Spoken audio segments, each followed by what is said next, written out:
The kidneys, they store the essence. So the prenatal essence that we get from our parents.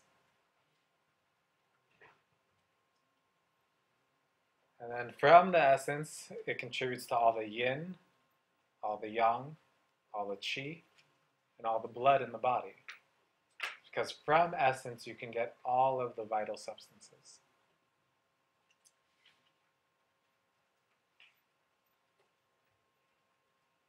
It's said that in the center between the two kidneys is the Ming Men, which is the gate of vitality, or the vitality gate. This is a very warm place. It's like a fire. It's burning. It's hot. And this is like the heat of our sexual desire.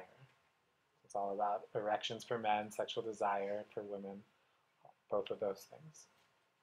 But not only does it do that, but it serves as like a fire that then supports the warmth of the other organs. So for instance, the pancreas we talked about is like, there's this digestive fire and you want to keep that fire burning bright, okay, for digestion. So then the more you support, or sorry, let me re-say that. If the digestive fire gets weakened, it will then draw on the kidney to support it and warm it back up. It's like the extra fuel for it. It's extra kerosene or gas or whatever. Sorry, where did you say that was again? Between the kidneys. Yeah, I mean it's considered kidney functioning, but when they describe the location, between the kidneys.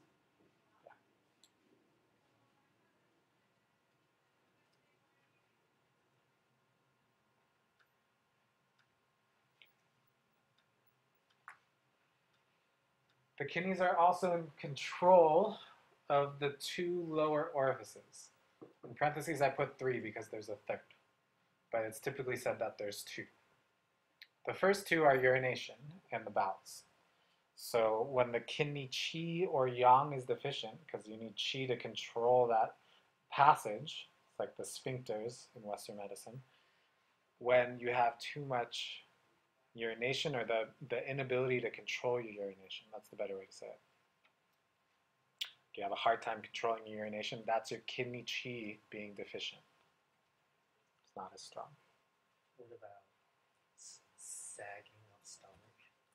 That'll come next. That'll come on the next slide. We'll talk about that. Yeah, good.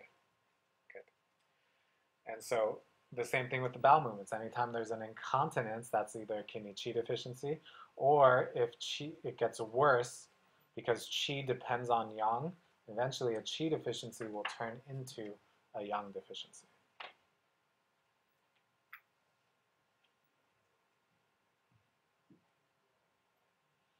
The third is the vas deferens in the ovaries. So with regards to the vas deferens, a man who has kidney qi or yang deficiency will have premature ejaculation as an issue. Can't hold it in. And in terms of the ovaries, it's just the normal ovulation cycle that's needed for it.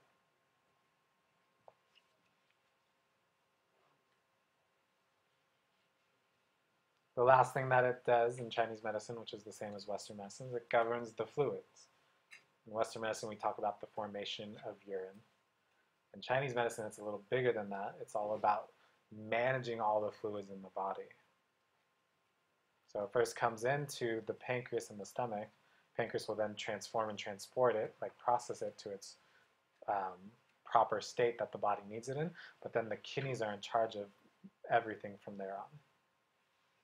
Governs it.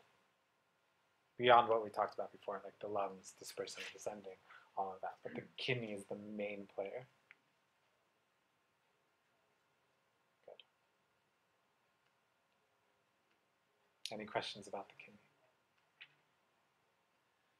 So if you have a postpartum woman who suffers from frequent urination, would that not be covered in the kidneys because it's something that is like a biological that has happened? So there's 2 things that are going on there. Part of it is the kidneys. Part of it is that their kidney qi has been depleted through the process of childbirth and growing a child. And that kidney qi function isn't as strong. So you would still treat it in the same way of supporting that. But then there is, like, all the muscular issues and everything of that that's contributing as well. Okay. But in terms of Chinese medicine, if they don't need surgery or they don't want to do surgery, you would focus on the kidneys and then the spleen slash pancreas, because the pancreas is involved in the muscles, and so you need to strengthen those muscles.